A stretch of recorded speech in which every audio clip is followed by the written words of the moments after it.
ដឹងខ្លួនទេថាកំពុងមកវល់ធ្វើបាបខ្លួនដូចជាជ្រុលពេកហើយ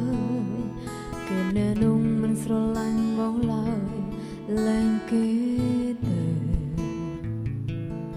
ភ្ញាក់ខ្លួនទៅភ្ញាក់ពីកាយសោឈុំមកលំថាវាអាចមានផ្លូវសូមឈប់ទៅគេទៅបានហើយស្ដីហើយបងឲ្យបងចេញភ្ញាក់ខ្លួនមនុស្សល្ងងបងចាញ់បោកគេហើយប្រល្ងងកុំយំធ្វើអី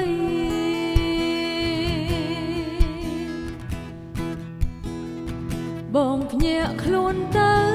បានទេជុំនឹងគេទៅបានទេបងជាប្រ